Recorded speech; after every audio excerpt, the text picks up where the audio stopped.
अस्सलामुअलैकुम वरहमतुल्लाहि वबरकातुहू।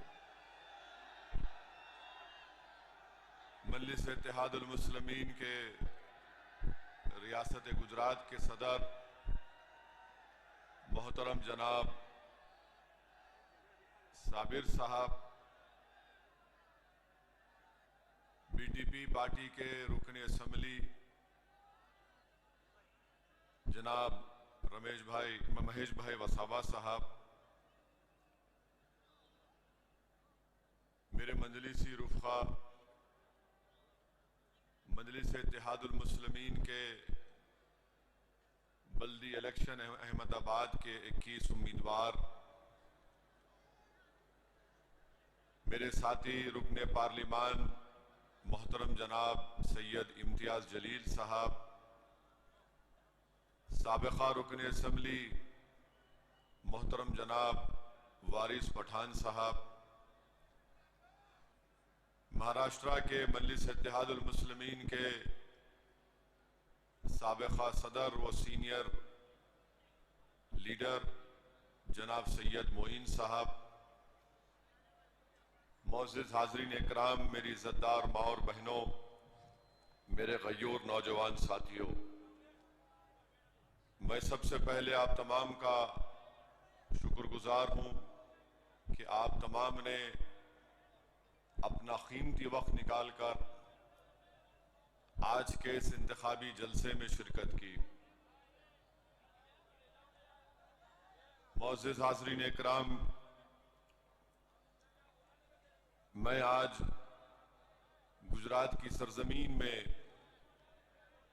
मजलिस इत्तेहादुल मुस्लिमीन के एक इंतखाबी जलसे से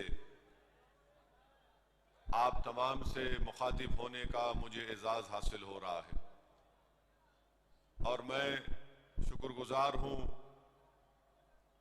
बीटीपी पार्टी के सदर मोहतरम जनाब छोटू भाई वसावा साहब का कि उन्होंने मुझे गुजरात आने की दावत दी। मेरी उनसे फ़ोन से पहली मर्तबा बात हुई, मैं उनसे मुलाकात भी नहीं किया और बीटीपी पार्टी के सदर ने कहा कि आपको गुजरात आना चाहिए और आपको हमारे साथ मिलकर काम करना चाहिए। मैंने कहा कि यकीनन आपकी ये दावत को मैं कबूल करता हूँ और इंशाअल्लाह ताला हम गुजरात में आपके साथ मिलकर काम करेंगे। और आज अल्हम्दुलिल्लाह अहमदाबाद की इस तारीखी सरजमीन पर आप तमाम के दरमियान में खड़े होकर इस गुनाहगार को अपनी बात रखने का अल्लाह एक मौका इनायत फरमाया। मेरे अजीज दोस्तों और बुजुर्गों, हम अपने एक सियासी सफर का आगाज गुजरात में करने जा रहे हैं। एक छोटा सा कदम हमने उठाया है और हमको पूरा भरोसा है कि अल्लाह सुब्हानहू तआला हमारे दिल का हाल और हमारी नीयतों से अल्लाह वाकिफ है और अल्लाह हमारी मदद फरमाएगा। अल्लाह आपके दिलों में मजलिस की मोहब्बत को पैदा करेगा, क्योंकि किसी इंसान के दिल में मोहब्बत पैदा करना ये किसी इंसान के बस की बात नहीं होती है। ना कोई मुकर्रिर अपनी वल्वलांगेज खिताब के जरिए किसी के दिल में मोहब्बत नहीं पैदा कर सकता। वो मजमे को लूट सकता है, अवाम अपनी जोश में आकर नारे लगा सकती है, मगर किसी इंसान के दिल में मोहब्बत पैदा करना ये सिर्फ रब्बे कायनात का काम है। और हमारा भी मकसद एक ही है कि जब हम गुजरात में मजलिस इत्तेहादुल मुस्लिमीन का क़याम अमल में ला चुके हैं, मैं आपको तयक़ुन दे रहा हूं, मैं आपको वादा कर रहा हूं, ये सियासी सफर सिर्फ एक इलेक्शन के लिए या असेंबली इलेक्शन के लिए नहीं है। इंशाअल्लाह ताला जब तक दुनिया कायम रहेगी गुजरात में मजलिस इत्तेहादुल मुस्लिमीन का परचम लहराता रहेगा।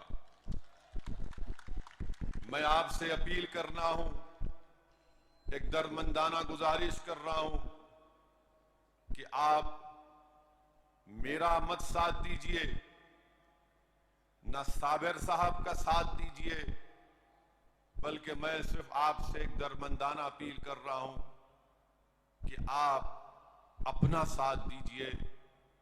आप अपने नौजवान बच्चे और बच्चियों के रोशन मुस्तकबिल के लिए आप मजलिस को मजबूत करिए। मैं गुजरात को इसलिए नहीं आया हूं कि मैं आकर यहां पर अपनी मकबूलियत में इजाफा करूं या फिर अपनी अना की तस्कीन को हासिल कर सकूं। मैं गुजरात को इसलिए आया हूं मेरे अजीज दोस्तों, मेरी बुजुर्गों, मेरे इज्जतदार माँ और बहनों, मेरे गयूर नौजवान साथियों, कि मेरी दिली ख्वाहिश ये है और मैं इंशाअल्लाह ताला उसको अमली जामे नामा पहना कर रहूंगा। मेरी एक ही ख्वाहिश है कि मेरी आंख बंद होने से पहले मैं ये चाहता हूं कि इस तारीखी सरजमीन पर मुझसे काबिल सियासी कायदीन यहां पर पैदा हो जाए जो कौम और मिल्लत की सही रहनुमाई कर सके, सही रहबरी कर सके और बेबाक और बेखौफ होकर गरीब और मजलूम अवाम की आवाज बन सके, जो मजहब की बुनियाद पर तफरका नहीं करेंगे, जो ये नहीं देखेंगे कि कौन हिंदू है कौन मुसलमान नहीं है, जो ये नहीं देखेंगे कि कौन दलित है या आदिवासी है। उनके दिलों में एक धड़कता हुआ दिल होगा और उनकी आंखों में वही मजबूत होगा जो दुनिया का कमजोर होगा, जो मजलूम होगा, वो मजलिस के कायदीन की आंखों में उसकी मजबूती होगी। ये मैं करने आया हूं। मैं आपसे गुजारिश कर रहा हूं कि आप इस काम में मजलिस का साथ दीजिए। आपने बरसों मुख्तलिफ सियासी पार्टियों को वोट दिया, उनके लिए मेहनत की, उनके लिए जुस्तजू किया, मगर आज मैं आपसे अपील कर रहा हूं कि थोड़ी देर के लिए मुहासबा करिए, थोड़ी देर के लिए रुक कर सोचिए कि बरसों जिस पार्टी का आपने साथ दिया उसने आपको क्या दिया, आपने क्या हासिल किया बहैसियत एक कम्युनिटी के, बहैसियत एक कौम के, बहैसियत अहमदाबाद के रहने वालों के, बहैसियत एक मोअज़्ज़िज़ गुजराती के, आपने क्या हासिल किया आप सोचो। मुझसे बेहतर आप जानते हैं। और जो लोग ये कह रहे हैं कि असदुद्दीन ओवैसी सिर्फ इलेक्शन में गुजरात और अहमदाबाद को आए हैं, वो नहीं जानते कि मैं 2002 में भी यहां पर आया था। एक बड़ी तादाद यहां पर नौजवानों की है। मैं 2002 में हैदराबाद से 25 डॉक्टर्स की टीम को लेकर आया था। 50 लाख की दवाएं मैं साथ लेकर आया था। और मैं ये नहीं भाई, मैं ये इसलिए नहीं बता रहा हूं कि आपके थालियों का मैं मोहताज हूं। मैं सिर्फ बता रहा हूं उन लोगों को पैगाम पहुंचे जो ये समझ रहे हैं कि मैं यहां पर किसी और मकसद के तहत आया हूं। हम लोग यहां पर आए, 2002 में कर्फ्यू था और मेरे साथ डॉक्टर्स थे हैदराबाद के, हमारे डेक्कन मेडिकल कॉलेज के। मेरे साथ मेरे बहुत ही करीबी दोस्त अबुल हसन पटनी थे, जो आज से 4 दिन पहले उनका इंतकाल हो गया। अबुल हसन मुझे लेकर आए, बोले कि चलो चलेंगे। और हम यहां पर आए थे, किसी एक मुस्लिम इलाके में एक 5 स्टार होटल खाली पड़ी हुई थी। उस होटल के मालिक ने हमसे कहा कि आप लोग रह जाइए, हम आपको सिर्फ नाश्ता खिला सकते। तो हम वहां पर थे। दरगाह हजरत शाह आलम रहमतुल्लाह अलैह में हमने मेडिकल कैंप लगाया था और उस वक्त जमीयतुल उलमा के मरहूम खान साहब सदर थे, वो भी हमारे साथ थे। हम दरगाह शाह आलम में कैंप लगाए। 2-3 दिन उस मेडिकल कैंप में 10,000 लोग थे इस दरगाह शाह आलम में, जो लोग जिनका हर चीज लुट गया था, पिट गया था। उस दरगाह के अंदर 10,000 लोग रहते थे। मैं देखा हूं वो सब चीज, मैं जानता हूं वो नजारे। जब हमारा मेडिकल कैंप लगा कम लोग आते थे, चौथे दिन ज्यादा लोग आ गए और फिर 6-7वें दिन तो जो गवर्नमेंट का कैंप था उसमें कोई जाता नहीं था।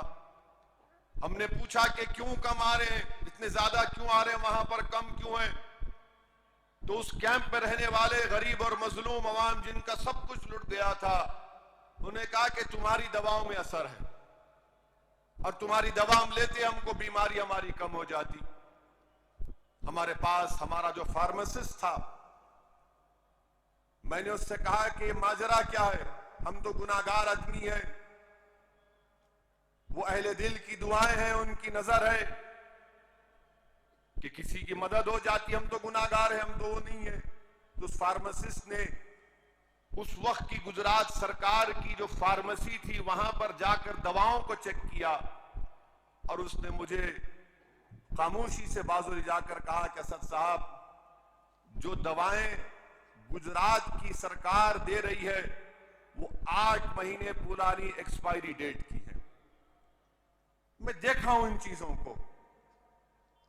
जुहापुरा में एक दवाखाना नहीं खुला था, हमारे डॉक्टर्स को, सर्जन्स को वहां पर ले जाकर मैंने उन लोगों का ऑपरेशन करवाया जिनके हाथ और पैर पर जख्म थे।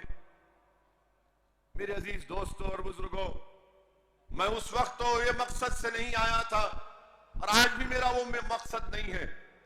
अगर कोई मेरी नीयत पर शक कर रहा है तो मैं उनको बताना चाह रहा हूं कि मैंने वो बुरे दिन देखे हैं, वो नजारे हमको आज भी याद हैं। अगर मैं बोलना शुरू करूं तो फजर हो जाएगी। बहुत से लोगों को हम जानते हैं। वो एक दर्दनाक दौर था, वो एक बेबसी का आलम था कि जब कोई किसी के हाथ पकड़ने को तैयार नहीं था। मैंने अपनी बहनों से उनकी दर्दनाक दास्तानें सुनी, मुझे याद है। तो अगर कोई ये कहता है कि ओवैसी अहमदाबाद या गुजरात को इसलिए आया है, तुम नहीं जानते मुझे। 2006 में बड़ौदा में एक दरगाह को खबर के साथ रोड वाइंडिंग में तोड़ दिया गया, फसाद हुआ था।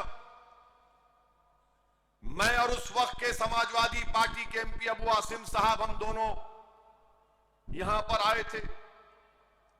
बड़ौदा में एक याकूतपुरा इलाका है, पूछना जाकर वहां पर 10 ऐसे पेशेंट्स को ले जाकर मैंने हैदराबाद में उनका इलाज करवाया था।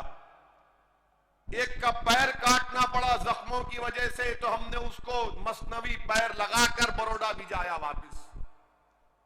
हमने काम किया, मगर जब आप हम पर उंगलियां उठाते हैं, सवाल हमसे करते हैं, तो आपका जवाब देने के लिए कह रहा हूं।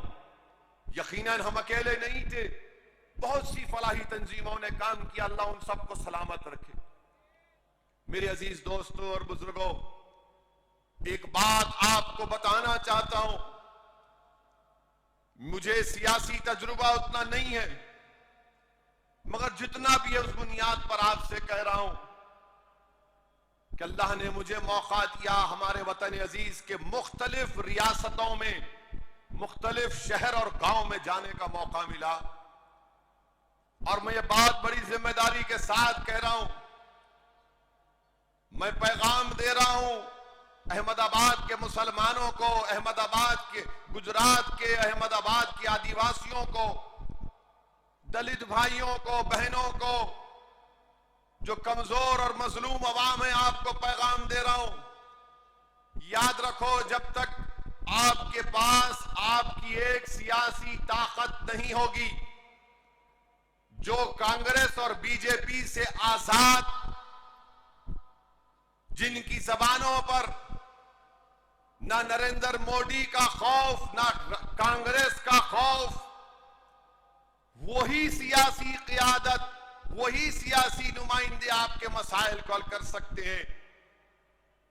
ये हमारे भारत की जमहूरियत की तल्ख हकीकत है। अगर आप ये समझेंगे कि कैसे जीतोगे, क्या हासिल करोगे तुम असदुद्दीन ओवैसी, मैं आपको बताने आया हूं, तुम एक बार एक तो हो जाओ, तुम एक शीशा पिला हुई दीवार बन जाओ, तुम तमाम एक दूसरे के भाई और बहन बन जाओ, चाहे तुम मुसलमान हो, आदिवासी हो, दलित हो या गरीब हो, कमजोर हो, तुम एक दूसरे के गम को समझना सीख लो, तुम दूसरे का गम अपना गम समझो। किसी के सीने में तकलीफ होती तो जरूरी है कि तुम्हारा दिल भी उसकी तकलीफ को महसूस करे। याद रखो, जब तुम ये कैफियत पैदा कर दोगे तो दुनिया की बड़ी बड़ी ताकतें तुम्हारे सामने आकर अपना सर झुकाएंगी और तुमसे पूछेंगी, बताओ तुमको क्या तकलीफ है, हम तुम्हारा काम करने को तैयार हैं।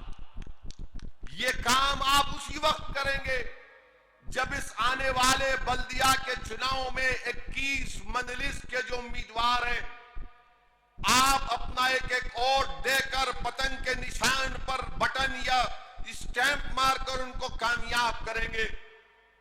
ये सियासी सफर का आगाज है। सिर्फ अहमदाबाद या गोधरा या दीगर मुकामात के बल्दी इलेक्शन तक ये सियासी सफर नहीं रुकने वाला है। अगर आपने थोड़ी सी हरकत की, इत्तेहाद का मुजाहरा किया और बेखौफ होकर पूरे इत्मीनान और एतमाद के साथ मजलिस का साथ किया, तो यकीनन वो दिन दूर नहीं है जब हम असेंबली के इंतखाबात में हिस्सा लेंगे। असेंबली के इलेक्शन में मजलिस के नुमाइंदे कामयाब होंगे, बीटीपी के उम्मीदवार कामयाब होंगे और मुत्तहिदा और मुश्तरिका ताकत का मुजाहरा गुजरात के असेंबली में किया जाएगा। जब तक कोई लड़ने वाला नहीं होगा, जब तक के कोई आपके मसाइल को बयान करने वाला नहीं होगा, क्योंकि आप कहेंगे कि हाँ कांग्रेस से भी जीते, दूसरी पार्टी से जीते। मेरे भाई, अगर ये अच्छे होते तो असदुद्दीन ओवैसी हैदराबाद से यहां पर नहीं आता।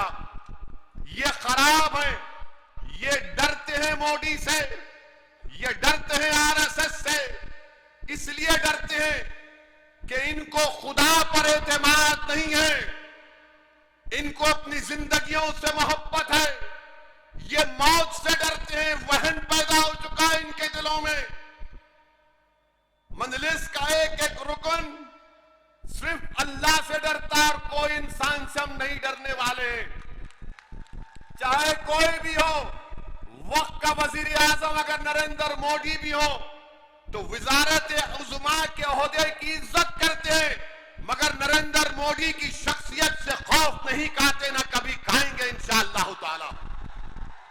इज्जत यकीनन वजारत उज़्मा के ओहदे की है, मगर कोई कहे कि डरो नहीं, डरना नहीं होता।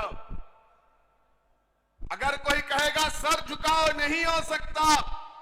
झुकाना उसके आगे है जो जमीन व आसमान का खालिक है। इंसान के आगे ना भीख मांगना, ना किसी के आगे सर झुकाना। तो क्या करेंगे आप मुत्तहिद रहकर भारत की जमहूरियत, भारत का संविधान जिसको बाबा साहिब अम्बेडकर ने बनाया, वो हमसे ये मुतालबा करता है कि ना तुम डरो, ना किसी के सामने भीख मांगो, बल्कि भारत का संविधान तुमसे ये पुकार कर कह रहा है कि अगर तुम आजादी चाहते हो, तुम मसावात चाहते हो, तुम भाईचारगी चाहते हो, तुम इंसाफ चाहते हो, तो सियासत में सिर्फ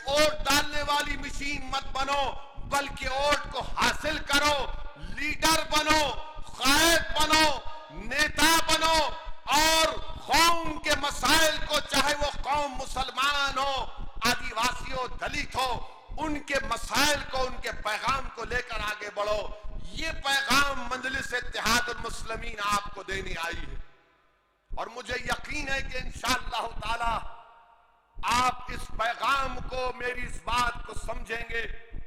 मेरे अजीज दोस्तों और बुजुर्गों, 21 बल्दिया की सीट पर हमारे उम्मीदवार यहां पर मैदान में है। लोग बड़ी बड़ी बातें करते हैं। मजलिस के मुखालिफीन, जहां पर मैं जाता हूं, इस पूरे मुल्क के सियासतदानों में अगर सबसे ज्यादा किसी को कोई गाली देता है तो दीवाना आपके सामने खड़ा है। हर कोई जो दिल में आ बकते रहता है मेरे बारे में। लोग मुझसे पूछते कि तुमको फर्क नहीं पड़ता। मैं उनसे कहता हूं कि हां, शुरू में पड़ता था, अब नहीं पड़ता। पूछिए अब क्यों नहीं फर्क पड़ता? इसलिए कि इज्जत देने वाला अल्लाह है, कामयाबी देने वाला अल्लाह है। ये इंसान लाख तुम मुझे गाली दे दो, तुम मेरी तरक्की को, मेरी जमात की कामयाबी को नहीं रोक पाओगे। मेरे अजीज दोस्तों और बुजुर्गों, हम जहां कहीं भी अपनी सियासी जमात या अपनी पार्टी का आगाज करते हैं, फौरन इल्जाम लग दिया जाता है कि इनसे मिले हुए हैं, उनसे मिले हुए हैं। ऐसा लगता है कि ये हमारी शादी कराना चाहते हैं कि नहीं नहीं, इसको इससे शादी मत करो, वो उनका मिला हुआ है, ये खराब है, ये फुला टीम है, बी टीम है, सी टीम है। अरे दीवानों, याद रखो, दुनिया में कोई अभी तक पैदा नहीं हुआ जो पैसे की बुनियाद पर रसूलुल्लाह सल्लल्लाहु अलैहि वसल्लम के गुलामों के गुलाम को और दरे मोहम्मद सल्लल्लाहु अलैहि वसल्लम के कुत्ते को कोई खरीद सके। तुम बार बार नहीं इनसे मिले हुए। अरे तुम मिले हुए हो, तुम्हारी सोच में मिलावट। अगर तुम अच्छे होते तो तुम जीत जाते, बीजेपी को हरा देते गुजरात से। तुम में ना होश है, तुम में ना प्लानिंग है, ना तुम में कोई अंग्रेजी में जो कहते कि इंटेलेक्चुअल ऑनेस्टी है। तुम मिले हुए हो। तुम हिंदुत्व का मुकाबला हिंदुत्व से करना चाहते हो। तुम हिंदू नेशनलिज्म का मुकाबला हिंदू नेशनलिज्म से करना चाहते हो। मजलिस क्या पैगाम दे रही है कि हिंदुत्व का मुकाबला संविधान से किया जाएगा जिसको बाबा साहब अम्बेडकर ने बनाया। हिंदू नेशनलिज्म का मुकाबला इंडियन नेशनलिज्म से किया जाएगा। इंडियन नेशनलिज्म सब उसमें आते हैं, मगर ये पार्टी बोलती है कि नहीं नहीं। अरे तुम वो लोग हो जो इलेक्शन में मुसलमानों के इलाकों में कैंपेन करने जाने डरते हो, इंतखाबी मुहिम चलाने से डरते हो। तुम वो लोग हो और तुम हम पे उंगलियां उठाते हो और फिर आप हमसे कहती हैं यही कांग्रेस पार्टी, इनके 12 एमएलए जीते कांग्रेस से, आपने उनको वोट दिया और नरेंद्र मोदी के गोद में जाकर बैठ गए अपनी पार्टी से इस्तीफा देकर। ये 12 अगर भागे तो क्या मैं उनको गुलाब जामुन खिलाकर भिजाया मोदी के पास? ये 12 अगर भागे तो क्या महेश भाई उनको बुलाकर आदिवासियों का खाना खिलाए थे कि खा खड़कनाथ की मुर्गी और भाग मोदी के पास? वोट आपने दिया और गाना गाते हैं मोदी का और इल्जाम लगाते मुझ पर। अरे अपने गिरेबान में आप झांक कर देख लो, बहुत गंदगी है आपके गिरेबान में, मगर गिरेबान में नहीं जान सकते इसलिए कि आपकी गर्दन बहुत मोटी हो चुकी है। इतनी मोटी हो चुकी है कि आप ये समझते हैं कि हम इस मुल्क में हुकूमत करने के लिए पैदा हुए। वो जमाना चला गया, वो जमाना चला गया, वो जमाना नहीं रहा। आप ये भी जानते हैं कि पार्लियामेंट के चुनाव हुए 2019 में, आप तमाम में कितनों ने बीजेपी को वोट नहीं दिया? हाथ उठाइए, डरिए मत।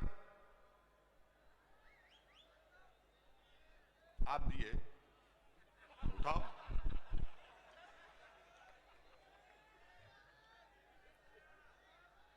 नहीं दिए ना? देंगे कभी? देंगे कभी? अब ये बोलो बीजेपी कैसा जीत गई?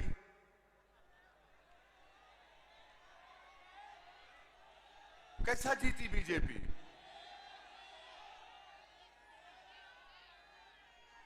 आप वोट नहीं दिए ना, कभी देंगे इंशाअल्लाह। फिर कैसा जीती? इसलिए जीती कि दूसरे पार्टी के जो लोग थे वो बोले नहीं हम मोदी को वोट देंगे, वहां भाग गए उसके पास, वहां जाकर वोट डाल दिए। और हारने के बाद भी आप मेरे पे उंगली उठा रहे, नहीं नु आए वोट काटने के लिए, खाली मुस्लिम बहुमूल इलाकों में कैंडिडेट खड़ा कर रहे। हो मेरे भाई, हम अपने इलाकों में अपने घर में खड़ा करेंगे ना। दूल्हे की बारात घर से निकलती, गैर के घर से नहीं निकलती। दूल्हा अपने घर से निकलता ना बारात लेकर, तो ये बारात शुरू होगी तुम्हारे महलों से, तुम्हारे घर में, और इंशाअल्लाह ताला पूरे गुजरात में जाएगी। आज मीडिया के लोग आके बोल रहे वहां से खड़ा करे, वहां से खड़ा करे। हमने कहा मैडम अभी तो शुरुआत है, अपने घर से ही शुरू करेंगे ना। नेक काम करना, नेक काम जो करते घर से करते ना। पहले घर के कमजोरियों को, बुराइयों को, उसको खत्म करके हम दूसरी जगह जाते। तो घर से शुरू करें, और मुझे यकीन है कि जो काम घर से शुरू किया जाता है उसमें कामयाबी हमको इंशाअल्लाह ताला आप देंगे, और अल्लाह हमको कामयाबी समकिनार करेगा। मेरे अजीज दोस्तों और बुजुर्गों, यहां पर एक लंबी फेहरिस्त है कि 375 गवर्नमेंट के स्कूल से अहमदाबाद म्युनिसिपल कॉरपोरेशन में ये जो लोग जीते आपकी ओर से, 150 ने स्कूल को बंद करवा दिया। 150 स्कूल बंद हो गए, जिसमें 60 गुजराती थे और 90 उर्दू मीडियम के स्कूल थे। ये भी क्या मेरे से पूछ के बंद हुए? आप में हिम्मत नहीं थी इन स्कूलों को खुलाने की। और फिर पीने का पानी दस्तयाब नहीं है। 50 साल 70 साल पुरानी सीवरेज ड्रेनेज की लाइन है, उस पर भी आपको कुछ करना नहीं है। ये रिवर फ्रंट है। मोदी जी, आपने रिवर फ्रंट तो बना दिया, मगर जो मुस्लिम और दलित इलाके हैं वहां पर कौन सा काम करवाया बताइए मोदी जी, आपकी पार्टी और क्या आपकी हुकूमत ने? दुनिया को दिखाने के लिए रिवर फ्रंट, मगर जो मुस्लिम और दलित इलाके हैं वहां पर पीने का पानी की लाइन नहीं, ड्रेनेज लाइन नहीं, फ्लाईओवर नहीं, और ट्रैफिक में घंटों गाड़ियां रुक जाती हैं। मगर मोदी जी कहेंगे गुजरात आओ रिवर फ्रंट देखो। हम आपसे कहेंगे आओ हमारे घर को देखो, हमारे इलाकों को देखो जहां पर दलित और मुसलमान बसते हैं। ये जो जीत कर गए, ये नहीं बोल सकते ये बात, क्योंकि इनको इजाजत नहीं है अपने सियासी बाप के खिलाफ कोई बात करने की। फिर ये पिराना इलाका है, पूरा कचरा लाकर डालते वहां पर, पूरा कचरा लाकर डालते। क्या ये बात सच नहीं है कि 28 सितंबर 2020 को टाइम्स ऑफ इंडिया अखबार की रिपोर्ट है कि 12 साल नेहा नाम की लड़की जिंदा उस कचरे के ढेर में दफन हो गई। जो बड़ी बड़ी बातें करते हैं गुजरात में ऐसा हो रहा है, गुजरात में ये हो रहा है, हो रहा होगा, मगर कचरे के ढेर में अगर एक 12 साल की नेहा डूब कर मर जाती है, अपने भाई के साथ गई, क्यों गई? वो इसलिए गई कि वहां पर खिलौने तलाश करना चाहती थी। कचरे के ढेर में नेहा 12 साल लड़की अपने भाई के लिए, अपने लिए खिलौने तलाश करना चाहती थी और अपनी जान खो दी। रिवर फ्रंट भी है और वो पिराना का कचरों का अंबार भी है। अब आपको कौन सी चीज पसंद है, आपको फैसला करना पड़ेगा। ये रिवर फ्रंट दिखने में बहुत अच्छा है, मगर मैं तुमसे कह रहा हूं, नजर वहां पर नहीं, नजर घर पर रखो। नजर घर पर रखो, घर के बाहर रखो। और हम आपसे वादा कर रहे हैं कि जिताओ मजलिस के 11 कॉर्पोरेटर को। इंशाअल्लाह ताला रिवर फ्रंट की तरह आपके महल्लों में तरक्की के काम कराएंगे। और अगर काम नहीं होगा और अगर सरकार काम नहीं करेगी तो असदुद्दीन ओवैसी आकर अहमदाबाद में धरना देगा, सत्याग्रह करेगा। ये गांधी की सरजमीन है। अहमदाबाद की रोड पर आकर मैं खुद बैठूंगा तुम्हारे साथ। मेरे अजीज दोस्तों और बुजुर्गों, फिर एक और इलाका मख्तमपुरा में हमारे कैंडिडेट सद्दाम हनीफ के वालिद ने बोरवेल के लिए जमीन दी, तो कांग्रेस के लोगों ने कहा नहीं, तेरी जमीन नहीं होना, हम बोरवेल लगाएंगे, उसका पैसा भी वसूल करेंगे और लोगों से पैसा लेंगे भी। हम जमीन देने तैयार सद्दाम के वालिद। ये इनका मामला है।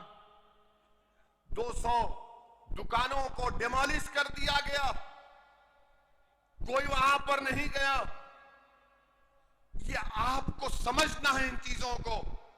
अगर आपके नुमाइंदे कामयाब होते हैं तो आपके गम को, आपकी तकलीफ को समझेंगे, आपके लिए दौड़ेंगे, आपके लिए काम करेंगे। जब रिवर फ्रंट के लिए पैसा है तो फिर इन गरीब मुस्लिम और दलित इलाकों में पैसा क्यों नहीं है? कोई पूछने वाला नहीं है, कोई लड़ने वाला नहीं है। मेरे अजीज दोस्तों और बुजुर्गों, इन चीज पर आपको गौर करके 21 तारीख को एक तारीखी फैसला आपको लेना है और अहमदाबाद के आसमानों में इंशाअल्लाह ताला अब आपको पतंग को पिलाना है। और सिर्फ हर जगह 21 तारीख के दिन लोग ये बता देना कि हाँ, हमारे महल्लों में, हमारे घर में, हमारे इलाकों में सिर्फ पतंग ही पतंग चल रही है, दूसरा कोई वहां पर नजर नहीं आना चाहिए। मेरे अजीज दोस्तों और बुजुर्गों, मैं एक बात शुरू में कहना चाहता था जो जहन से निकल गई।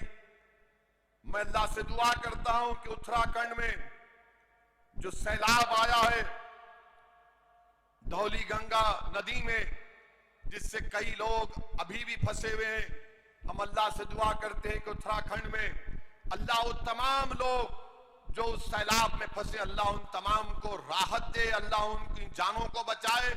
और हम अल्लाह से दुआ करते हैं कि अल्लाह जल्द से जल्द उनको उस तकलीफ और मुसीबत से निजात दे। मेरे अजीज दोस्तों और बुजुर्गों, एक और बात जो बीजेपी की गवर्नमेंट कहती है कि हमने गुजरात में ऐसा कर दिया, वो कर दिया। गुजरात की हाई कोर्ट 5 फरवरी को एक केस आया और उस केस में गुजरात हाई कोर्ट के 2 जजेस ने क्या कहा, मैं वो कारोबार करने वालों से कह रहा हूं जो बिजनेस करते हैं, माहिर है कारोबार में गुजराती भाई हमारे। गुजरात हाई कोर्ट में एक भारत एसिड एंड केमिकल एक केस गया जिसमें इस भारत एसिड एंड केमिकल के मालिक ने कहा कि मुझको जीएसटी के लोगों ने मुझे डराया, धमकाया और मुझसे कहा कि तुझको 9 करोड़ रुपए भरना पड़ेगा जीएसटी, और 33 घंटे उसको रोक के रख लिए। 8 दिन उसके घर में बैठे रहे। वो गुजरात हाई कोर्ट को गया तो गुजरात हाई कोर्ट के 2 जजेस ने कहा कि हाँ, ये कोई ताज्जुब की बात नहीं है कि सबसे ज्यादा जीएसटी गुजरात में कलेक्ट होता। ये गुजरात हाई कोर्ट का जो लाइव लॉ वेबसाइट में रिपोर्ट हुआ है, 33 घंटे उसको रोक के रख लिए और उससे कहे कि तुम 9 करोड़ रुपए जमा कराओ। मोदी जी, ये कैसे हो रहा है गुजरात में? जीएसटी के नाम पर डराया जा रहा है, कारोबार करने वालों को कमजोर किया जा रहा है। ये गुजरात का। अब आप आ जाइए, बहुत लंबा रिकॉर्ड है इन लोगों का।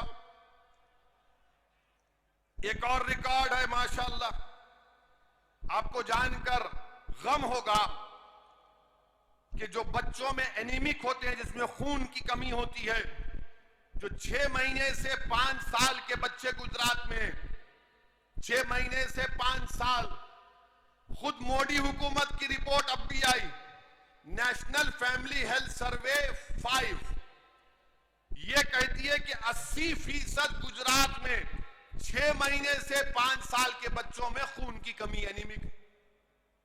बताओ मोदी जी ये कैसे हो रहा है? तो मोदी जी बोलेंगे मैं छोड़ के चला गया ना इसलिए हो रहा है। हो सकता भाई मजाक, मोदी जी खुद बोले कि कभी कभी ह्यूमर करना चाहिए, मजाक करना चाहिए, सीरियस मत लीजिए संघ परिवार वालों। फिर एक और बात, जो बच्चे स्टंटेड होते हैं, यानी जिनकी उम्र के लिहाज से हाइट होना कम, वेस्टेड यानी उनका वेट जो होना वो कम, वजन कम होता है, वो 38 से 39% हो गया। गुजरात तरक्की कर रहा है। जो हमारी बहनें जिस उम्र में आकर बच्चे पैदा करती हैं, 65% वो महिलाओं को एनीमिक है, खून की कमी है। गुजरात तरक्की कर रहा है। अच्छा, ये बोलते हैं कि वर्क पार्टिसिपेशन रेट कितना है मुसलमानों का? 61% है। कितना है हमारे हिंदू भाइयों का? 71% है। ये गवर्नमेंट ऑफ इंडिया का रिकॉर्ड है, मैं नहीं बनाया हूं। मैं संघ परिवार और बीजेपी से पूछना चाहता हूं, ये डिफरेंस क्यों है वर्क पार्टिसिपेशन रेट में? मुसलमानों का भी 71% होना चाहिए ना, क्यों नहीं करते आप? इसलिए नहीं करते कि कोई लड़ने वाला नहीं है, कोई पूछने वाला नहीं है। अच्छा, आपको मालूम कितने मुसलमान मैट्रिकुलेशन करते हैं गुजरात में? 26% खाली। इसका जिम्मेदार मैं हूं। जिसको आपने वोट दिया पूछो उनसे कि 26% मैट्रिकुलेशन करेंगे। और फिर एक सेग्रीगेशन इंडेक्स है, पूरे भारत में अगर हिंदू और मुसलमान अलग रहते हैं तो अहमदाबाद में रहते हैं। क्यों रहते हैं बताओ? क्या मैंने कहा मिलाओ ना मोदी जी? क्यों नहीं मिलाते आप? यह सेग्रीगेशन इंडेक्स कहता है। मेरे अजीज दोस्तों और बुजुर्गों, गुजरात में अमन है। यह कहते हैं, मोदी जी का नेशनल क्राइम रिकॉर्ड्स ब्यूरो का डेटा है, 2018 में 39 कम्युनल राइट्स हुए, 2019 में 6 कम्युनल राइट्स हुए। और गुजरात में सबका साथ, सबका विकास, विश्वास, ये बाजा बजाते रहते हैं। मोदी जी बीजेपी वालों को बोल दिए, सोने से पहले बोलो सबका साथ, सबका विश्वास, सबका विकास। सुबह उठे तो बोलो सबका साथ, सबका विकास, सबका विश्वास। 24 घंटे यही बोलते रहो। मगर क्या डिस्टर्ब एरियाज एक्ट क्यों है अहमदाबाद? 40% क्यों है यहां पर? क्यों एक हिंदू मुसलमान को घर नहीं बेच सकता? क्यों एक मुसलमान हिंदू को नहीं घर बेच सकता? क्यों मुझे कलेक्टर से परमिशन लेना पड़ता? मेरी जायदाद है, मेरे बाप का घर है, मेरी मां का घर है। तुम कौन होते मुझे बोलने वाले किसको बेचूं या ना बेचूं? डिस्टर्ब एरियाज एक्ट लगा दिए। मैं अपना घर नहीं बेच सकता, कलेक्टर के पास जाकर भीख मांगना पड़ता है। यह संविधान के खिलाफ है डिस्टर्ब एरियाज एक्ट। हमारे दोस्त वकील अब्दुल हकीम केस डाले हाई कोर्ट में कि संविधान के खिलाफ है, राइट टू इक्वालिटी के खिलाफ है, राइट टू लाइफ के खिलाफ है। ये प्राइवेसी जजमेंट आया सुप्रीम कोर्ट का, उसके खिलाफ है। मगर डिस्टर्ब एरियाज एक्ट, कलेक्टर से अगर मैं तोहफा भी दे रहा हूं तो नहीं दे सकता हूं, गिफ्ट भी नहीं दे सकता हूं। आप कौन होते भाई? मगर ये सरकार जो बड़ी बड़ी बातें करती हैं, इनका काम सिर्फ बकवास करना, आवाम के दरमियान में नहीं रहना, कुछ काम काज नहीं। मेरे भाई, मैं आपसे अर्ज कर रहा था कि जो लोग लड़ते हैं, जो लोग जद्दोजहद करते हैं, उन्हीं की बात सुना जाता है। आप बोलेंगे क्या, इसकी मिसाल दो? इसकी मिसाल ये है इसकी मिसाल वो किसान है जो 2.5 महीने से पंजाब और हरियाणा के बॉर्डर पर बैठा हुआ है। इसकी मिसाल वो है, वो किसान जो आज वहां पर बैठा हुआ है वेस्टर्न यूपी के बॉर्डर पर, और 300 से ज्यादा मोदी सरकार के पास एमपी है। भारत के कई रियासतों में बीजेपी की सरकार है, मगर किसान रोड पर निकल कर आया, एहतजाज किया, तो मोदी सरकार परेशान है, नरेंद्र मोदी परेशान है, अमित शाह परेशान है, बीजेपी परेशान है, संघ परिवार परेशान है कि ये क्या हो रहा है। सबक क्या है, पैगाम क्या है कि एहतजाज करना जमहूरियत के लिए जरूरी है। किसानों ने हमको बता दिया, एहतजाज किए तो मालूम हुआ कि हुकूमत परेशान हो जाती है। तो इसीलिए मैं आपसे अपील कर रहा हूं कि हरकत करना पड़ेगा। जिंदा अगर है तो जिंदगी का सबूत सिर्फ खामोश बैठकर आंख में आंसू लाने से नहीं दिया जाता। जिंदा है तो जिंदगी का सबूत देना है तो एहतजाज करना पड़ेगा, सदा एहतजाज को बुलंद करना पड़ेगा, ज़मीर की आवाज पर अपनी जबान से नारे लगाना पड़ेगा। अगर दिल जलता है तो अपनी जबान पर लाकर हुकूमत के ऐवानों में बताना पड़ेगा। नाइंसाफी नजर आती है तो नाइंसाफी का जमहूरी तरीके से खात्मा करना पड़ेगा। हक चाहते हो तो याद रखो, सिर्फ पुकारने से कोई हक नहीं देता कि मेरा हक दे दो, हक दे दो। हक को लेना पड़ता है। अगर कोई इख्तिदार की कुर्सियों पर बैठकर तुमको तुम्हारा हक नहीं देता तो जमहूरियत तुमको इस बात की इजाजत देती है कि उन जालिमों से अपना हक छीनो और संविधान को और जमहूरियत को मजबूत करो। मेरे अजीज दोस्तों और बुजुर्गों, ये पैगाम मैं आपको देने आया हूं कि जहां तक किसानों की बात है, मैं अहमदाबाद से भी हमारे किसान भाइयों को पैगाम दे रहा हूं कि हम आपके साथ हैं। आपकी जिद्दोजहद हक बजानिब है, आपके मुतालिबात बिल्कुल सही हैं। जो 3 कानून नरेंद्र मोदी की सरकार ने बनाए वो भारत के संविधान के खिलाफ है। एग्रीकल्चर संविधान में स्टेट लिस्ट में आता है और नरेंद्र मोदी की सरकार को कोई अख्तियार नहीं था कि वो उस कानून को जो स्टेट लिस्ट में आता उस पर कवानीन बना सके। एग्रीकल्चर मिनिस्टर बोलते हैं तोमर साहब इसमें क्या काला है दिखाओ। अरे काला उसमें यह है कि भारत के संविधान के खिलाफ है। जो कानून बनाने का इख्तियार आपको नहीं है, आप कैसे बनाए हो कानून। अब जो किसान एहतजाज कर रहे तो बोले ये खालिस्तानी है क्योंकि वो सिख है। वो खालिस्तानी हो गया वो किसान जो घंटों खेत में रहता है, फसल उगाता है ताकि आप और हम खा सके, वो खालिस्तानी हो गया। आदिवासी दलित नक्सल हो गया, मुसलमान जिहादी हो गया। अब बचे कौन? बचे खाली मोदी जी, वही दूध के दूल्हे हैं, हम सब गुनाहगार। कोई है ही नहीं ना। अब मोदी जी का मामला यह है कि वो कहते हैं कि कोई एहतजाज मत करो, मैं जो ज्ञान देता हूं वो ज्ञान को सुनो, मैं मन की बात बोलता हूं, सुन लो, अमल कर लो। मोदी जी मन की बात सुनने से गरीब का पेट नहीं भरता, मन की बात सुनने से किसानों का गम दूर नहीं होगा। मन की बात सुन सुन के हम बोर हो चुके हैं। अब आप किसानों की मन की बात समझो। अगर मोदी जी इंसाफ करना चाहते हैं, वो खुद कहते हैं कि मैं गुजरात के गरीब परिवार से उठकर आया हूं। अगर आप गरीबों का गम समझते हैं तो अपने घर में उन किसानों को बुलाइए। जिस तरह आपने बराक ओबामा को बिठाकर अपने हाथ से चाय पिलाकर ओबामा को दिया, अच्छा किया, मेहमान था।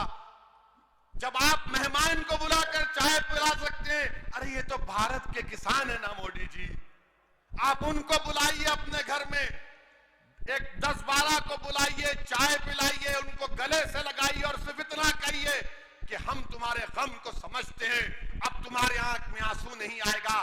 देखो वो किसान आपको अपने गोद में बिठा लेगा, अपने सर पर बिठा लेगा। मोदी जी, आप किसानों के इस तकलीफ को आपकी हुकूमत को समझना पड़ेगा। लोग मुझसे सवाल करते हैं कि वो किसान का नेता रोया तो पूरे किसान जज्बात में आ गए। मेरे भाई, यही तो मैं कह रहा हूं कि जिसके अज़ाइम में सच्चाई होती है, जो इखलास की बुनियाद पर काम होता है, कुदरत उसकी मदद करती है। कोई सोच भी नहीं सकता था कि किसान उठेगा, और किसान उठा है। अच्छा, ऐसा उठा है कि नरेंद्र मोदी की सरकार किसानों को रोकने के लिए कीले लगा दिए, कीले लगाए। पुलिस का काम, लॉ एंड ऑर्डर का, पुलिस हाईवे खोद रही है, दिल्ली पुलिस हाईवे खोद के कीले लगाए, और पुलिस वालों को वो लंबे लंबे, क्या बोलते हो, वो आयरन के रॉड दिए। मोदी जी, आपसे एक अपील कर रहा हूं, बुरा मत मानिए। अगर यही कीले आप लद्दाख में लगा देते तो चीन की फौज नहीं आती। यही आप खोद के रख देते तो गलवान में PP-18 पे आज भी हम जाकर अपनी फौज को भिजा सकते थे।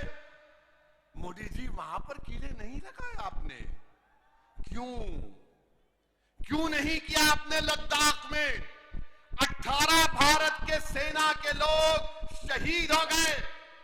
प्रधानमंत्री, अगर 56 इंच का सीना है तो चीन को सबक सिखाना था। अब चीन क्या कर रहा है? 1000 स्क्वायर किलोमीटर जमीन जो भारत के एलएसी में चीन कब्जा करके बैठा है। और मोदी जी बोलते हैं, भाइयों बहनों, सबका साथ, सबका विश्वास, सबका, ना कोई था ना कोई रहेगा। 1000 स्क्वायर किलोमीटर पर चीन की फौज भारत के एलएसी की जमीन पर बैठी है। अरुणाचल प्रदेश में गांव बसा दिए भारत की जमीन पर। सिक्किम में नक्कुला में चीन की फौज। मोदी जी, दिखाइए ना। तो मोदी जी अपनी जबान से वजीर आजम चाइना का नाम नहीं लेते। सबका नाम ले लेंगे, सबको नाम रख देंगे, मगर चाइना का ही नाम नहीं लेते।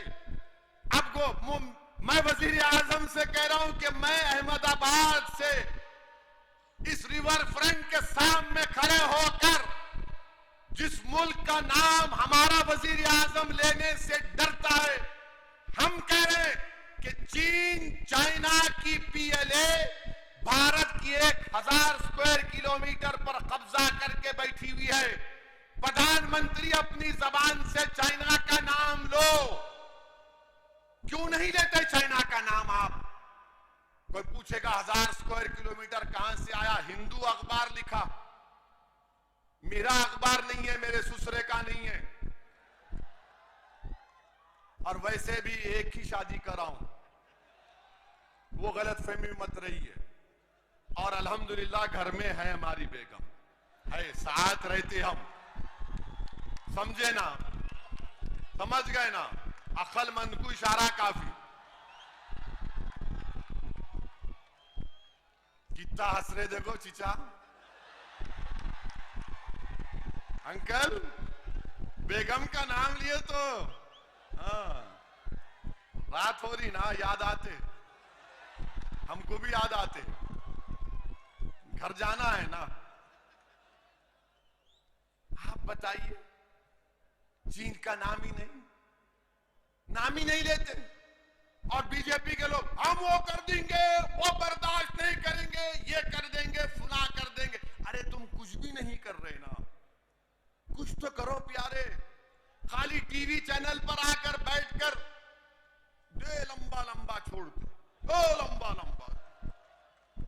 एक जोक बोलता हूं, बुरा मत मानिए, जोक है। मोदी जी भी मन की बात में बोले कभी कभी ह्यूमर होना चाहिए। तो मोदी जी सऊदी अरब गए। सऊदी अरब, सुन ली, याद है? बोल।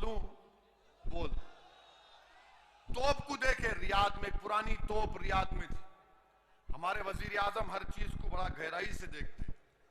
बोल गए, जोक है, सच्चाई नहीं है, लिटिल ह्यूमर, लाइटर वेन में। तो वहां पर जाकर खुदा प्रधानमंत्री ने उस अरब शेख से पूछा कितना फेंकती,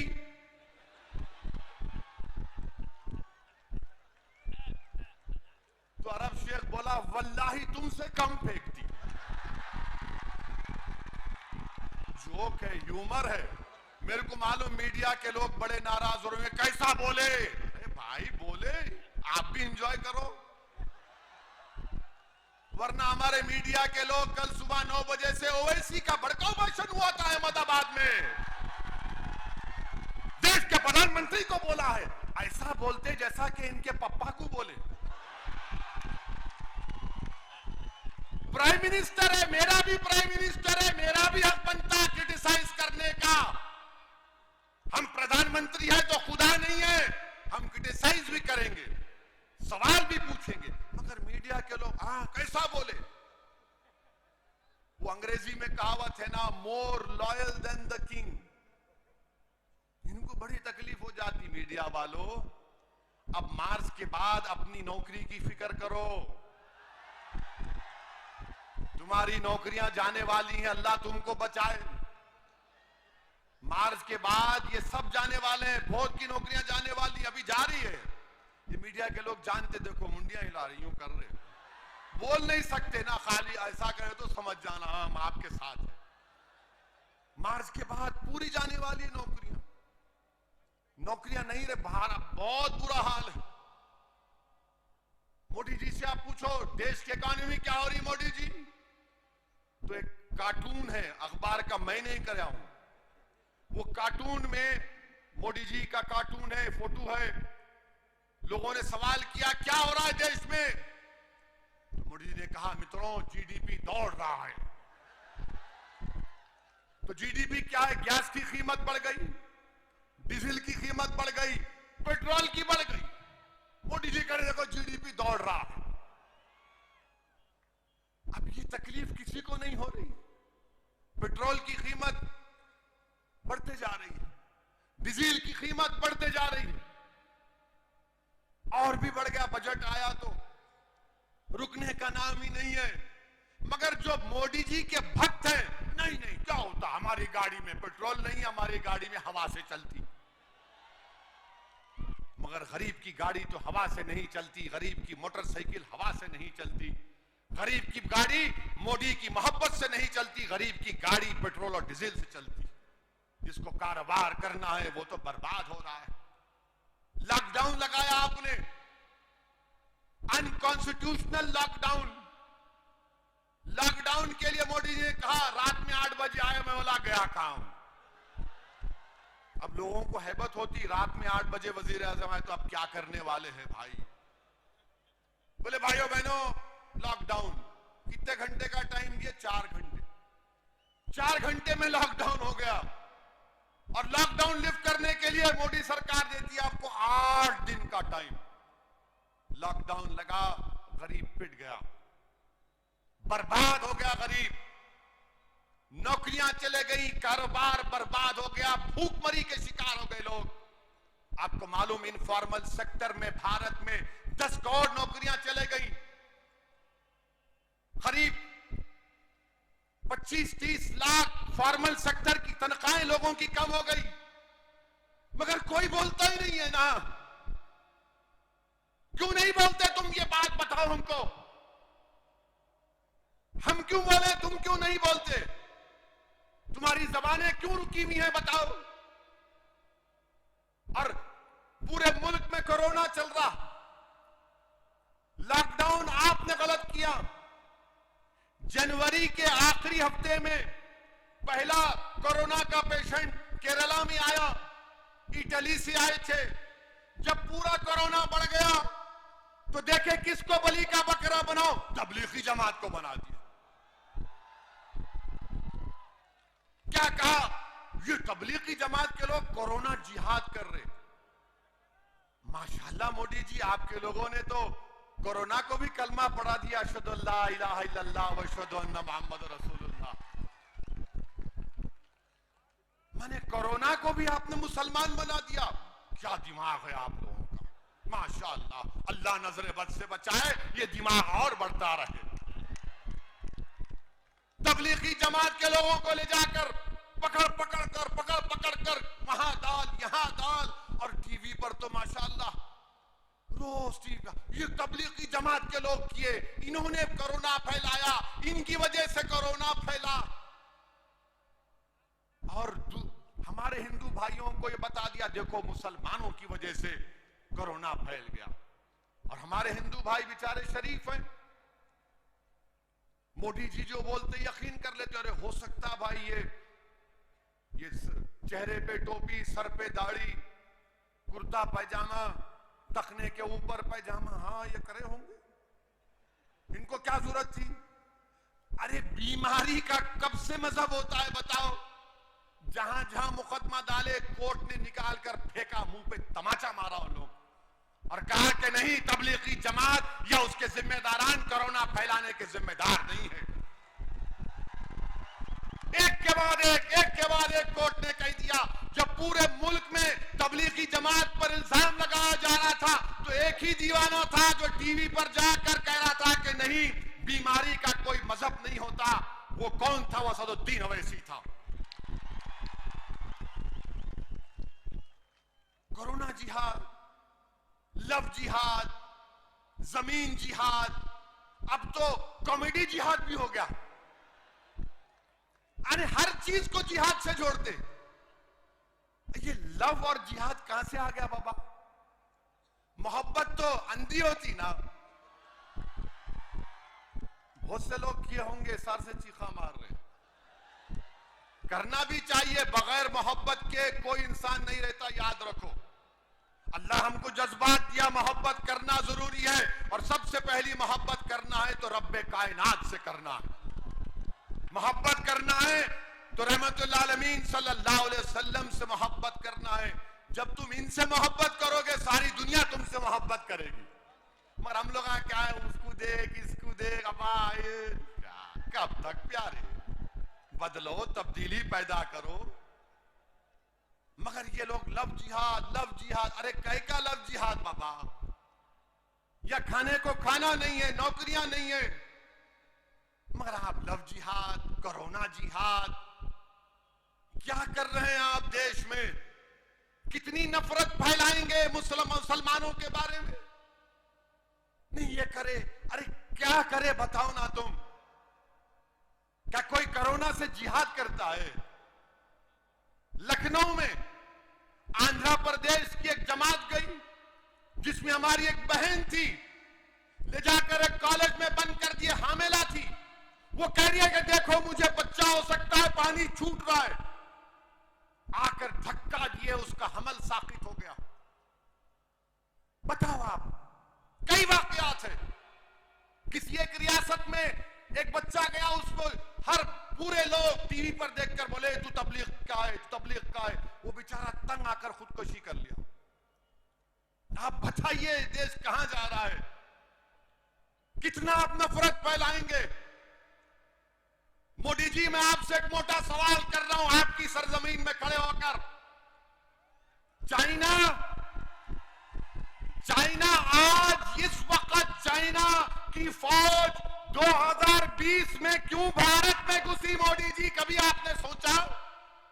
क्योंकि चाइना जानता है कि भारत के लोगों में दिल मिले हुए नहीं है। लव जिहाद चल रहा है, कोरोना जिहाद चल रहा है, एक दूसरे पर इल्जाम लगाए जा रहे हैं। सरकार देश की सरहदों की हिफाजत करने की बजाय देश की जनता में नफरत फैला रहे। तो चाइना घुस गया, मौका अच्छा है। इस पर कोई बात नहीं करेगा, कोई नहीं पूछेगा। हद तो यह हो गई कि एक लड़के को मध्य प्रदेश के जेल में उसको सुप्रीम कोर्ट ने बेल दिया। जेलर नहीं छोड़ता उसको। ये मीडिया की रिपोर्ट है, सब्जेक्ट टू करेक्शन। मीडिया ने कहा कि सुप्रीम कोर्ट के जज को जेल को फोन करके कहना पड़ा कि अहमको, मैंने बेल दिया, इसको छोड़ो। ये हमारे देश का हाल है। मेरे अजीज दोस्तों और बुजुर्गों, मैं आपको ये पैगाम देने आया हूं कि आपको अपने हिम्मत और हौसले को बुलंद रखना पड़ेगा। मैं नौजवानों से और नौजवानों के जिम्मेदारों से अपील करने आया हूं कि हम अपने नौजवानों की जवानी को रोड पर बर्बाद होने से बचाएंगे। हम अपने नौजवानों को जेल की सोबतों से बचाएंगे।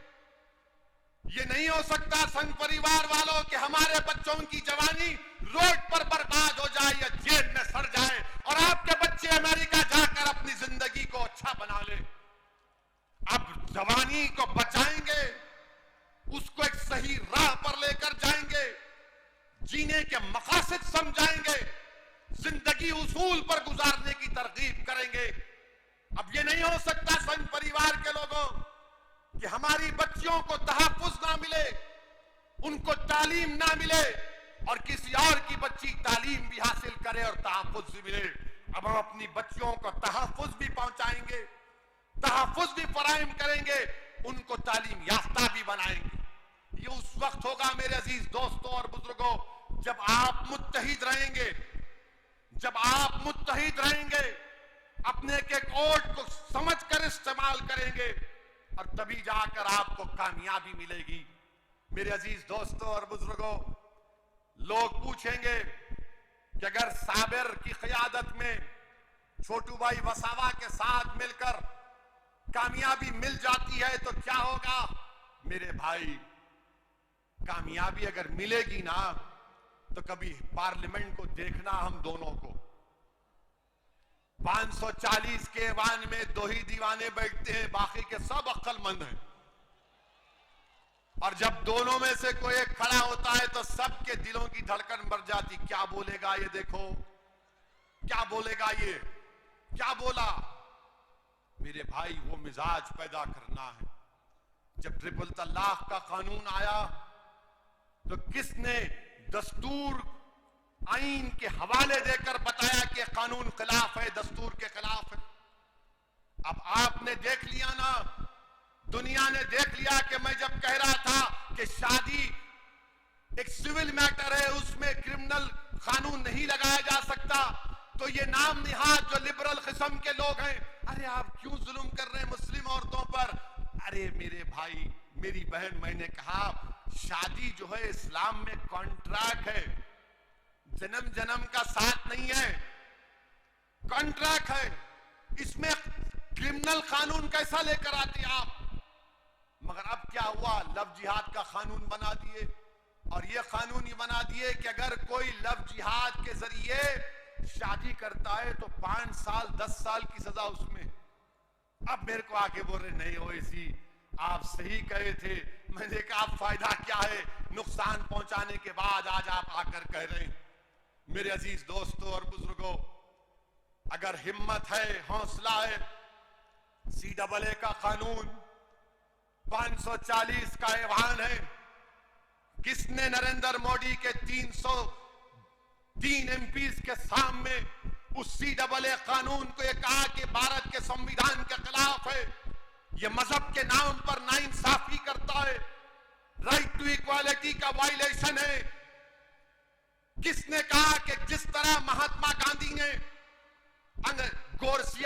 गोरों की जो हुकूमत में कानून बनाया था अफ्रीका में, तो गांधी ने गोरों के सामने उस कानून को फाड़ कर जलाया था, तो मैंने मोदी सरकार की हुकूमत के सामने वो काम किया, कहा कि जिस तरह गांधी ने काम किया, मैं मोदी तुम्हारे कानून को फाड़ता हूं आज पार्लियामेंट में। ये काम कोई नहीं किए, हम कानून को फाड़े। मकसद क्या था कि पैगाम जनता को मिले कि तुम्हारा नुमाइंदा बैठा हुआ है लोकसभा में, गूंगा बनकर नहीं बैठा है, अंधा बनकर नहीं बैठा है, बल्कि वो हरकत करने बैठा है, लड़ने के लिए बैठा है। अगर आज गुजरात की असेंबली में, विधानसभा में छोटू भाई वसावा के साथ आपके नुमाइंदे कामयाब होकर जाएंगे तो इंशाअल्लाह ताला गुजरात की विधानसभा की दरों दीवारों को हिला के रख देंगे। और कैसे हिलाएंगे? तुम्हारे मसाइल बयान करके, इंसाफ का मुतालबा करके। मेरे अजीज दोस्तों और बुजुर्गों, इस सरजमीन पर बसने वाले आप तमाम को मैं सलाम करता हूं। आपने बहुत तकालीफ बर्दाश्त की है, आपने बहुत से मसाइब और मुश्किलात का सामना किया, आपने खाक और खून के दरियाओं से आपको गुजरना पड़ा, आपके सरों पर काले बादल मंडलाते रहते हैं, मगर मैं आपको पैगाम देने आया हूं हैदराबाद की आवाम की तरफ से। मैं आपको पैगाम देने आया हूं, बिहार का, वो भारत का सबसे पसमानदा इलाका सीमांचल है। मैं आपको पैगाम देने आया हूं उत्तर प्रदेश के उन गरीबों की तरफ से। मैं आपको पैगाम देने आया हूं महाराष्ट्र के उन गयूर लोगों की तरफ से कि गुजरात की सरजमीन पर बसने वालों, तुम अकेले नहीं हो, हम तुम्हारे साथ खड़े हैं इंशाअल्लाह ताला। इस लड़ाई में तुम अब अकेले नहीं होगे। तुम्हारी आंख में आंसू आएगा तो हमारी आंख में भी आंसू आएगा। तुम्हारे सीने में तकलीफ होगी तो हमारे सीने में भी हम उसकी चुभन को महसूस करेंगे। तुम्हारे तलवों में अगर कोई कांटा चुपेगा तो यकीन जानो हमारे तलवों में भी दर्द होगा। तुम्हारी तकलीफ तुम अब अकेले नहीं सहोगे। इंशाअल्लाह ताला हम सब मिलकर इन नाइंसाफियों के दौर का खात्मा करेंगे। और भारत का संविधान आपको इस बात की इजाजत देता है। आप देखते हैं कि हम सीमांचल में इलेक्शन लड़े, 5 सीट पर कामयाबी हमको मिली, और जैसा 5 सीट जीते तमाम के तमाम लिखना शुरू कर दिए, इन्हें आ गया, ये पार्टी आ गई।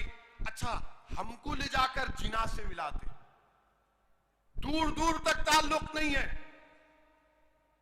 जिना भारत को छोड़ के भाग गए। हमारे बुजुर्गों ने फैसला लिया कि भारत हमारी सरजमीन है, हम इस सरजमीन पर बाइज्जत शहरी बनकर रहेंगे। मगर इल्जाम लगाना इनका मकसद है। मैं आपसे ये भी कहूंगा कि अब कांग्रेस में दम नहीं है मेरे भाई, अब कांग्रेस में दम नहीं है। अब कांग्रेस में कुछ भी नहीं हो सकता इनका। अब कांग्रेस को अगर दुनिया के सबसे बड़े हकीम साहब के पास भी जाकर बोलेंगे हकीम साहब एक पेशेंट है, हकीम साहब पूछेंगे पेशेंट को क्या हुआ, तो आप बोलेंगे पेशेंट बहुत कमजोर हो गया। हकीम साहब बोलेंगे पेशेंट का नाम, तो आप बोलेंगे कांग्रेस। हकीम साहब बोलेंगे बेटा मेरे पास उसके लिए कोई दवा नहीं है।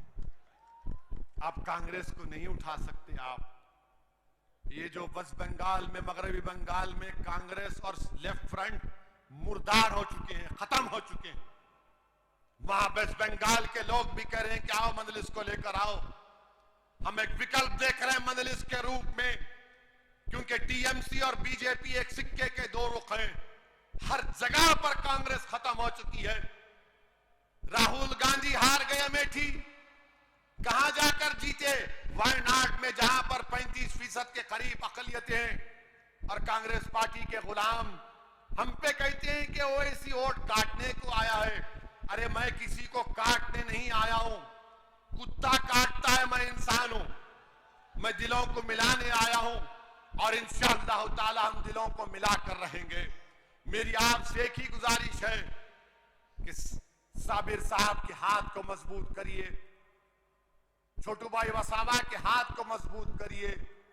अपने लिए एक बार आप एक फैसला लेकर आगे बढ़िए मेरे भाई। ये जमात आपकी है।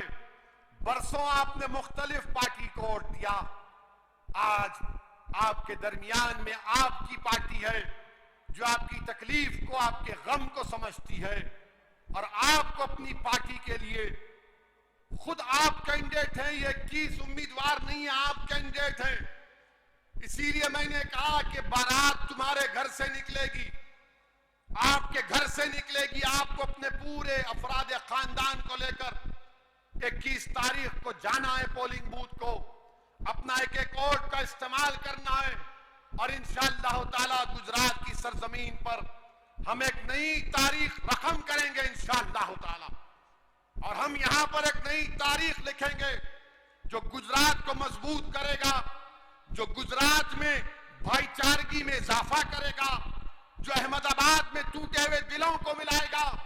मैं आपसे अपील कर रहा हूं कि अब शक की बुनियाद पर फैसले नहीं होंगे, बल्कि पूरे ताउन और कोऑपरेशन की बुनियाद पर आपको फैसले करना है। और इंशाअल्लाह ताला और भी जलसे होंगे। ये पहला जलसा है, इंशाअल्लाह ताला अहमदाबाद में मैं आपके घर में आऊंगा, आपके घर में बैठूंगा। अगर आप चाय पिलाए तो चाय भी पी लूंगा, अगर आप दूध पिलाए तो दूध भी पी लूंगा, अगर आप कुछ भी नहीं करे सिर्फ मेरे सर पे हाथ रख दो, सिर्फ मुझे हिम्मत दिलाओ और देखो ये दीवाना पूरे मुल्क में फिरेगा, आपकी बात करेगा। मुझे किसी चीज की जरूरत नहीं, अल्लाह जानता है। मैं जब तक जिंदा हूं नाइंसाफी के खिलाफ लड़ना मेरी जिंदगी का मकसद है, मजलूमों का साथ देना मेरे जिंदगी का नज़्मुल ऐन है। इंसाफ के लिए लड़ना, यही लड़ते लड़ते चला जाऊंगा, क्योंकि अल्लाह मुझे बहुत कुछ दिया है। मगर जब ये नाइंसाफियों को देखता हूं तकलीफ होती है, दिल मिलाहट महसूस करता हूं, गुस्सा आता है। मगर मेरे अजीज दोस्तों और बुजुर्गों, अब इस गुस्से को जमहूरी तरीके से हमको अपने मुकद्दर के फैसले करना पड़ेगा। मजलिस का साथ दीजिए, पतंग के निशान पर बटन दबाइए और 21 तारीख के दिन नौजवानों पतंग के लेकर खींच मारते हुए जाना हर चीज को। कोई इंशाअल्लाह ताला आपकी ताकत, आपके जज्बे के खिलाफ कोई सामने नहीं करेगा। शुक्रिया। वाखिर दावान अल्हम्दुलिल्लाह रब्बिल आलमीन।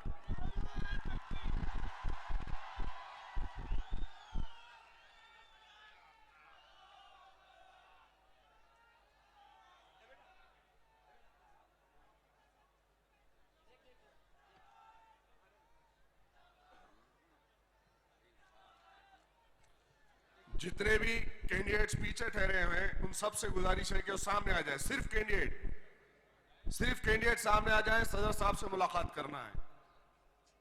सिर्फ कैंडिडेट खड़े जाएं।